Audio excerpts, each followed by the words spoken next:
dear children? In the last class, I told you about two discourses that we have to study in this lesson. They are panel discussion and blurb writing. ആദ്യം നമുക്ക് panel discussion എന്താണെന്ന് നോക്കാം. Text കയ്യിലുള്ളവർ page number 23-ൽ panel discussion തന്നിട്ടുണ്ട്. Panel എന്ന word നമുക്ക് പരിചയമുള്ളതാണ്. ഒന്നിൽ കൂടുതൽ അംഗങ്ങളുള്ള ഇൻ്റർവ്യൂ ബോർഡിന് നമ്മൾ ഇൻ്റർവ്യൂ പാനൽ എന്ന് പറയാറുണ്ട്. അതുപോലെ തന്നെ ഇലക്ഷൻ ആകുമ്പോഴേക്കും പാർട്ടികൾ അവരുടെ പാനൽ പ്രഖ്യാപിക്കുക എന്ന് പറയാറുണ്ട്. So the word panel means a group of people.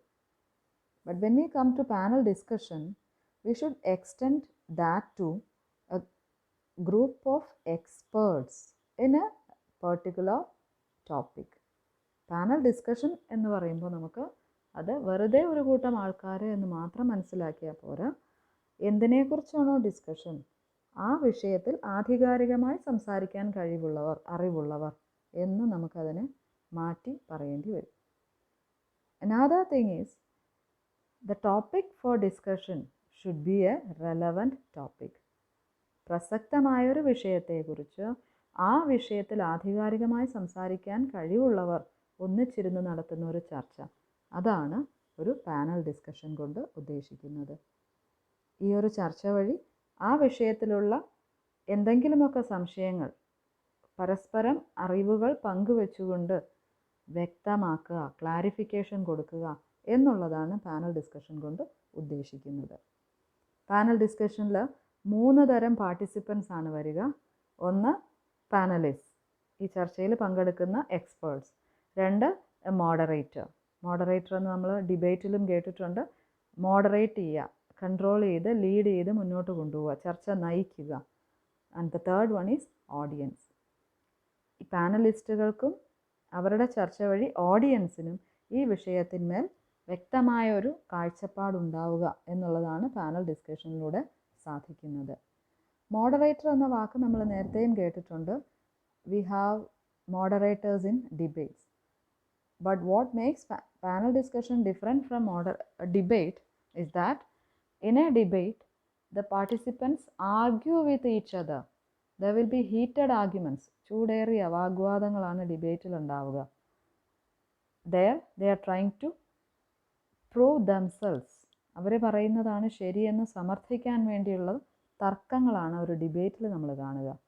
എന്നാൽ in a panel discussion, the panelists will share their ideas and opinions among themselves and thereby make the audience aware of the topic. Panel ഡിസ്കഷനിൽ ചൂടേറിയ വാഗ്വാദങ്ങളല്ല നടക്കുക, പകരം ആശയങ്ങളുടെ കൈമാറ്റമാണ്, ചർച്ച ചെയ്യലാണ്. Healthier ആണ്, കുറച്ചുകൂടെ ഫ്രണ്ട്ലിയർ ആണ് ഒരു panel discussion. Let us read it once. The word panel means a group of experts. The discussion held among these expert members in front of an audience could be called a panel discussion. It helps to clarify the difficult aspects of a topic in a systematic and objective manner. There are 3 sets of participants in a panel discussion. They are panelist, moderator, audience. You should notice the spelling of panelist. The word panel has only one L. But when we write panelist, we should have 2 L's in it. Panel discussion ഉദാഹരണമായിട്ട് നമ്മളിപ്പോൾ T വിയിലൊക്കെ കാണാറുള്ള ചില talk shows പറയാൻ പറ്റും, ചില ചർച്ചകൾ. അത് അവിടെ കുറച്ചുകൂടെ ഡിബേറ്റിൻ്റെ നേച്ചറിലേക്ക് വരാറുണ്ട്. പക്ഷേ ഒരു crude form of A panel discussion എന്ന് വേണമെങ്കിൽ നിങ്ങൾക്ക് പറയാം. അതിൽ ചർച്ച ചെയ്യുന്ന ഒരു കൂട്ടം ആൾക്കാർ എക്സ്പേർട്ടായിട്ട് ആ വിഷയത്തെക്കുറിച്ച് സംസാരിക്കാൻ അറിവുള്ളവരായിരിക്കും, അല്ലെ ആ ഒരു ഫീൽഡിൽ നിന്ന് വരുന്നവരായിരിക്കും. there will be a moderator, then ഓഡിയൻസും ഉണ്ട്. പക്ഷെ അത്രത്തോളം തർക്കത്തിലേക്ക് പോവില്ല പാനൽ ഡിസ്കഷൻ എന്ന് മാത്രം. അത് ടോക്ക് ഷോ എന്ന് മാത്രം മനസ്സിലാക്കിയത്. പാനൽ ഡിസ്കഷൻ കുറച്ചും കൂടെ ഫ്രണ്ട്ലിയർ ആയിട്ടുള്ള ടോക്കായിരിക്കും അവിടെ നടക്കുക. എക്സാമിന് നിങ്ങൾക്ക് ഒരു മുഴുവൻ പാനൽ ഡിസ്കഷൻ എഴുതാനായിട്ട് വരില്ല, കാരണം അത് വളരെ ലെങ്തി ആയിട്ടുള്ളൊരു ഡിസ്കോഴ്സാണ്. 2 types of questions are given from this panel discussion. First one is, the question will be like this. Imagine that you are participating in a panel discussion. You are the first panelist you have to introduce the topic to the audience or to the panel. അതാണ് ഒരു തരത്തിൽ വരാൻ സാധ്യത. അതായത് നിങ്ങൾ ആദ്യത്തെ panellist ആണ് എങ്കിൽ നിങ്ങൾ ഈ ടോപ്പിക് എങ്ങനെ അവതരിപ്പിക്കും? അപ്പോൾ നമ്മൾ എപ്പോഴും പറയാറുണ്ട്, ഒരു സ്പീച്ച് തുടങ്ങുന്നത് ഡയറക്റ്റായിട്ട് ഐ ആം ടോക്കിംഗ് അബൌട്ട് അല്ലെ I am standing here to talk about എന്നുള്ള രീതി നമുക്ക് ഒരു ഹയർ സെക്കൻഡറി ലെവലിൽ കുട്ടിയിൽ നിന്നും പ്രതീക്ഷിക്കുന്നതല്ല. സോ ഒരു പാനൽ ഡിസ്കഷൻ്റെ കാര്യത്തിലും അങ്ങനെ തന്നെ we should begin the discussion or we should introduce the topic in an indirect way. നേരിട്ട് ഇന്ന ടോപ്പിക്കിനെ കുറിച്ച് എന്ന് പറയുന്നതിനേക്കാൾ നല്ലത് ആ വിഷയത്തെക്കുറിച്ചുള്ള ചില ജനറൽ ഐഡിയാസ് കൊടുത്തുകൊണ്ട് ഈ ഒരു ടോപ്പിക്ക് ഇൻട്രൊഡ്യൂസ് ചെയ്യുക എന്നുള്ളതാണ്. ഇപ്പോൾ നമുക്ക് പറയാൻ പറ്റുന്നത് influence of social media on youngsters എന്നൊരു ടോപ്പിക്കാണ് പാനൽ ഡിസ്കഷൻ എങ്കിൽ അവിടെ നമുക്ക് സോഷ്യൽ മീഡിയ എന്നുള്ളത് വരാനിടയായ സാഹചര്യങ്ങളെക്കുറിച്ച് പറഞ്ഞു തുടങ്ങി. അത് ഏറ്റവും കൂടുതൽ ഉപയോഗിക്കപ്പെടുന്നത് യങ്സ്റ്റേഴ്സിലാണ് എന്ന് പറഞ്ഞ് അതിൻ്റെ നല്ല വശങ്ങൾ ചൂണ്ടിക്കാണിച്ചുകൊണ്ട്, എന്നാൽ ഒരു ഇൻഫ്ലുവൻസിങ് ഫാക്ടർ ആണ് ഇത് യങ്സ്റ്റേഴ്സിൽ എന്നുള്ള രീതിയിലേക്ക് പറഞ്ഞു വരാൻ സാധിക്കും. അങ്ങനെ ഇൻഡയറക്റ്റ് ആയിട്ട് വേണം ഇൻട്രൊഡ്യൂസ് ചെയ്യാൻ. രണ്ടാമത് ഒരു തരം വരാൻ സാധ്യതയുള്ളത്, you will be given the words of the first panelist, then you will be asked to continue with the discussion as the second panellist.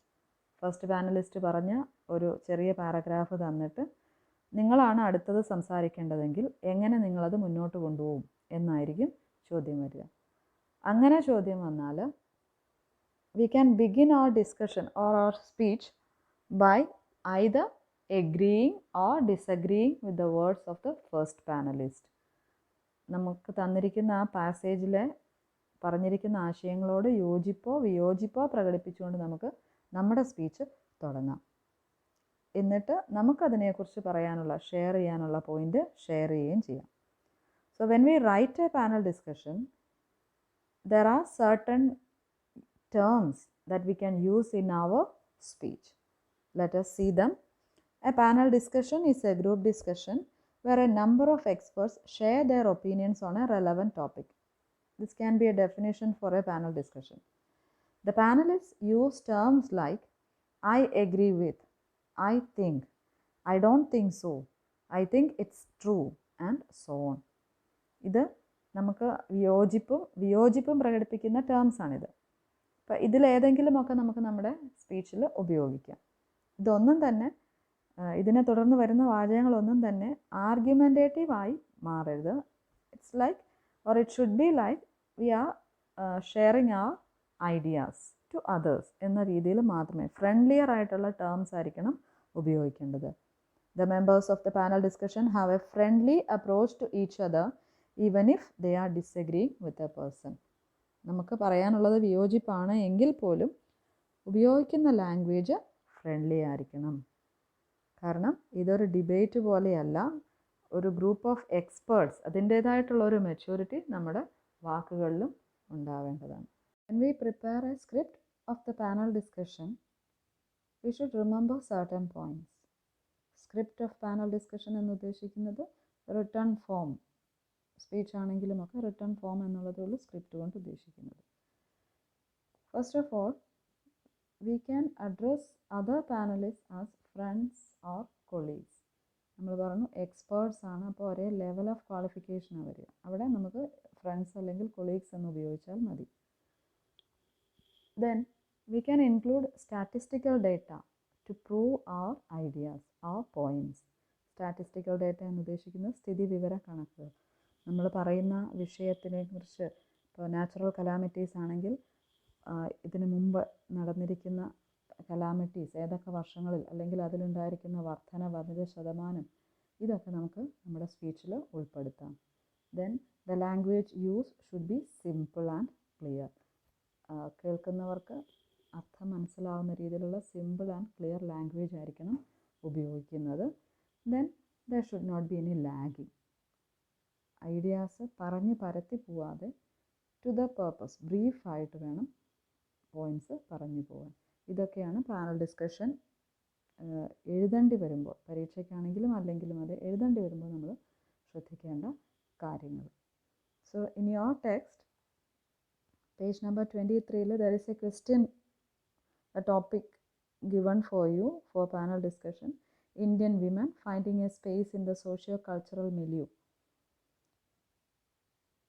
അതൊരു ഫുൾ ലെങ്ത് പാനൽ ഡിസ്കഷന് വേണ്ടിയിട്ടുള്ള പോയിൻറ്റ്സ് ആണ് തന്നിരിക്കുന്നത്. നമുക്കങ്ങനെ ഫുൾ ലെങ്ത് പാനൽ ഡിസ്കഷൻ വരില്ല.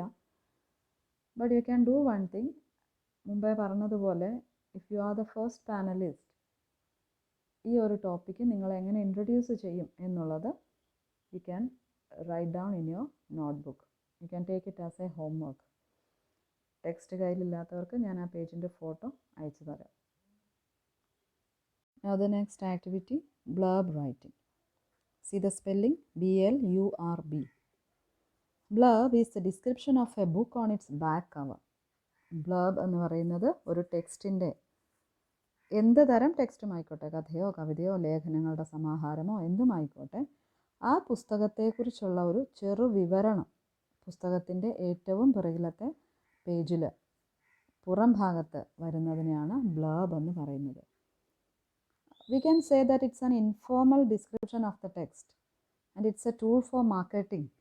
പുസ്തകം വാങ്ങിക്കാനോ വായിക്കാനോ ഉദ്ദേശിക്കുന്ന ഒരു റീഡർക്ക് അത് എനിക്കിഷ്ടപ്പെടുന്നതാണോ, എന്താണ് ഇതിൻ്റെ കണ്ടൻറ്റ് എന്നൊന്ന് നോക്കി മനസ്സിലാക്കാനുള്ള ഒരു ചെറു വിവരണമാണ് ബ്ലർബിൽ ഉൾക്കൊള്ളിക്കേണ്ടത്.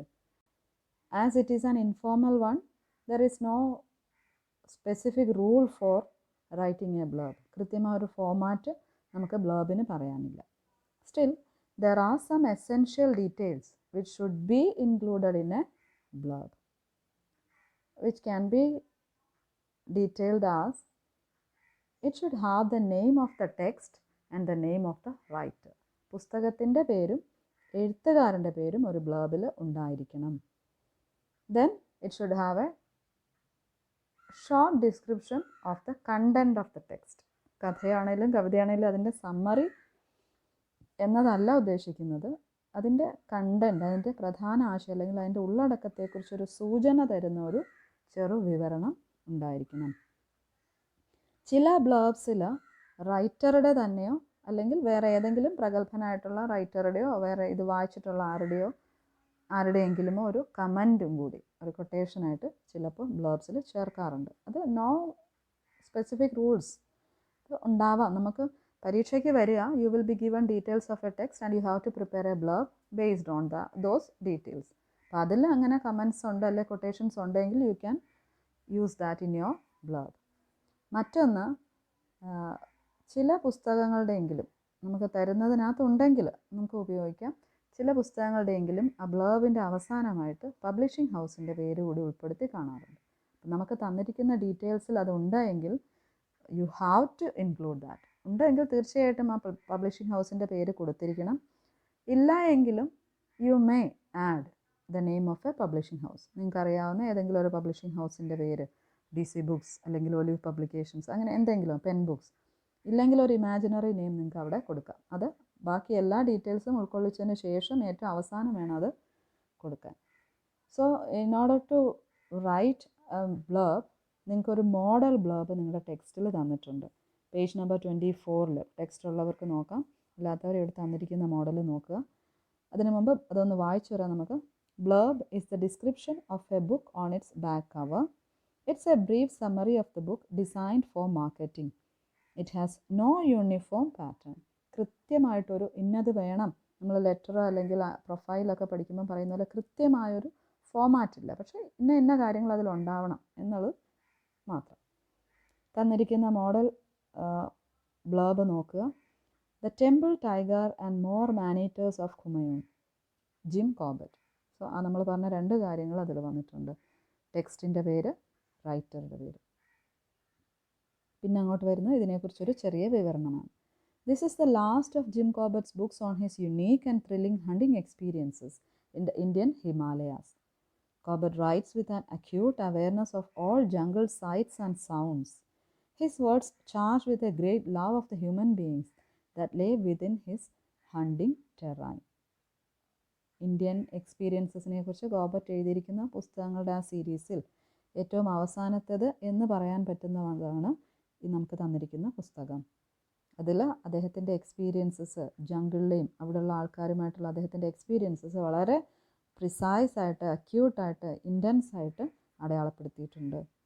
Together with the modesty, calm and precision of his prose, these qualities make these stories very much a part of the classic Cobbett corpus. അദ്ദേഹത്തിൻ്റെ മറ്റു പുസ്തകങ്ങളെയും ഇതിനെയും ഒക്കെ ഒരു തനത് രീതിയിൽ അടയാളപ്പെടുത്തുന്നത് അദ്ദേഹത്തിൻ്റെ ഉപയോഗിക്കുന്ന വാക്കുകളുടെയും അതിലെ ഉൾപ്പെടുത്തിയിരിക്കുന്ന വിവരണങ്ങളുടെയും അടിസ്ഥാനത്തിലാണ്.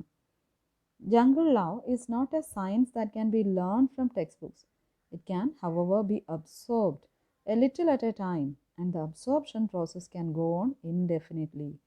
For the book of nature has no beginning as it has no end. This is a quotation from the writer himself. Jim Corbett തന്നെ പറയുന്നതാണ്. കാടിനെക്കുറിച്ച് അല്ലെ കാടിനെ അറിയുക എന്നതിനെക്കുറിച്ച് അദ്ദേഹത്തിൻ്റെ ഒരു അഭിപ്രായമാണ്. അപ്പോൾ അങ്ങനെ ഒരു കൊട്ടേഷൻ നമുക്ക് അറിയാമെങ്കിൽ, ഷുവറായിട്ട് കൊട്ടേഷൻ ആകുമ്പോൾ ശ്രദ്ധിക്കേണ്ടത് പ്രിസൈസ് ആയിരിക്കണം, ട്രൂ ആയിരിക്കണം. നമുക്ക് തോന്നുന്ന ഒരാശയം ഒരു കൊട്ടേഷനായിട്ട് കൊടുക്കല്ല, നമുക്ക് ഉറപ്പായിട്ട് അറിയാവുന്ന ഒരു കൊട്ടേഷൻ ഈ പുസ്തകത്തിന് ചേരുന്നതുണ്ട് എങ്കിൽ കൊടുക്കാം, ഇല്ലെങ്കിൽ നമുക്ക് തന്നിട്ടുണ്ടെങ്കിലും കൊടുക്കാം. അതല്ലെങ്കിൽ തന്നിരിക്കുന്ന ഡീറ്റെയിൽസ് വെച്ച് ബ്ലർബ് തയ്യാറാക്കിയാൽ മതി. പിന്നൊന്ന് ഉൾപ്പെടുത്താവുന്ന മറ്റൊരു പോയിൻ്റാണ് താഴെ തന്നിരിക്കുന്നത്. Other books by Jim Corbett: maneaters of Kumaon, the maneating leopard of Rudraprayag, my India, jungle lore etcetera. നമുക്ക് തന്നിരിക്കുന്ന എഴുത്തുകാരൻ്റെ മറ്റ് പ്രശസ്തമായ പുസ്തകങ്ങളെക്കുറിച്ച് നമുക്ക് അറിയാമെങ്കിൽ അത് നമുക്ക് ഉൾപ്പെടുത്താം. അവിടെയും ശ്രദ്ധിക്കേണ്ടത് ഫാക്റ്റ് ആയിരിക്കണം, അതായത് നമ്മൾ എഴുതുന്ന എഴുത്തുകാരൻ്റെ തന്നെ ആയിരിക്കണം നമ്മൾ ഉൾപ്പെടുത്തുന്ന പുസ്തകങ്ങളെന്ന് ഉറപ്പാക്കിയാൽ മാത്രം മതി. ബ്ലർബ് റൈറ്റിങ്ങിന് ഇത്രയേ ശ്രദ്ധിക്കാനുള്ളൂ. ബ്ലർബ് റൈറ്റിംഗ് പരീക്ഷയ്ക്ക് വരികയാണെങ്കിൽ ഒരു 5-6 മാർക്കിൻ്റെ ഒരു ക്വസ്റ്റ്യൻ ആയിട്ടാണ് സാധാരണ വരാറുള്ളത്. മിക്കവാറും നിങ്ങൾക്ക് ഡീറ്റെയിൽസ് തന്നിരിക്കും, അത് ഒന്ന് അറേഞ്ച് ചെയ്ത് അട്രാക്റ്റീവായിട്ട് എഴുതിയാൽ മതി. ഈ പറഞ്ഞ ഡീറ്റെയിൽസ് ഉൾപ്പെടുത്തിക്കൊണ്ട് റൈറ്ററുടെ പേര്, പുസ്തകത്തിൻ്റെ പേര്, എഴുത്തുകാരൻ്റെ പേര്, അതിനുശേഷം അതിൻ്റെ ഒരു ചെറു വിവരണം എന്നുള്ള രീതിയിൽ എല്ലാ ഡീറ്റെയിൽസും കൊടുത്തിട്ട് ഏറ്റവും അവസാനം ഒരു പബ്ലിഷിംഗ് ഹൗസിൻ്റെ പേര് കൂടെ കൊടുത്തേക്കും. ടെക്സ്റ്റിൽ അടുത്ത പേജിൽ നിങ്ങൾക്ക് കുറച്ച് ഡീറ്റെയിൽസ് തന്നിട്ടുണ്ട്. ഒരു ബ്ലർബ് തയ്യാറാക്കാൻ നിങ്ങൾ തന്നെ എഴുതാൻ വേണ്ടിയിട്ട് കുറച്ച് ഡീറ്റെയിൽസ് തന്നിട്ടുണ്ട്. അത് ആശാപൂർണ ദേവിയെക്കുറിച്ച് തന്നെയാണ്. അത് വായിച്ചതിന് ശേഷം നിങ്ങൾ ഈ തന്നിരിക്കുന്ന ഡീറ്റെയിൽസ് വെച്ചുകൊണ്ട് ഒരു ബ്ലർബ് തയ്യാറാക്കാൻ വേണ്ടിയിട്ടാണ് നിങ്ങളോട് ആവശ്യപ്പെട്ടിരിക്കുന്നത്. അതൊന്ന് വായിച്ച് നോക്കുക. കുറച്ച് 8-9 പോയിൻറ്റ്സ് എങ്ങാണ്ട് അവിടെ തന്നിട്ടുണ്ട്. അപ്പോൾ ഇങ്ങനെ ഡീറ്റെയിൽസ് തരുമ്പോൾ ഈ ഇത്രയും പോയിൻറ്റ്സും കൂടി ഉൾപ്പെടുത്തുക എന്ന് പറഞ്ഞാൽ കുറച്ച് ലെങ്തി ആയിപ്പോവും. അതിൽ നിന്ന് നിങ്ങൾക്ക് സെലക്ട് ചെയ്യാം. ഇത്രയൊന്നും ഡീറ്റെയിൽസ് എക്സാമിനേഷന് തരാൻ സാധ്യതയില്ല. ഇനി അങ്ങനെ ആണെങ്കിൽ തന്നെ ഇതിൽ നിന്നും നിങ്ങൾക്ക് ഒരു വായനക്കാരന് അട്രാക്റ്റീവായിട്ട് തോന്നും എന്ന് നിങ്ങൾക്ക് തോന്നുന്ന പോയിൻറ്റ്സിനെ ഉൾപ്പെടുത്തിക്കൊണ്ടൊരു ബ്ലർബ് തയ്യാറാക്കാം. ഇവിടെ മറ്റൊരു പ്രത്യേകത, ഇവിടെ സെക്കൻഡ് ലാസ്റ്റ് പോയിൻ്റായിട്ട് നോക്കുക. സെക്കൻഡ് ലാസ്റ്റ് പോയിൻ്റായിട്ട് പബ്ലിഷിംഗ് ഹൗസിൻ്റെ പേര് തന്നിട്ടുണ്ട്. ആനന്ദ publishers in the year 1964 first publication വരുന്ന അതിലാണ്.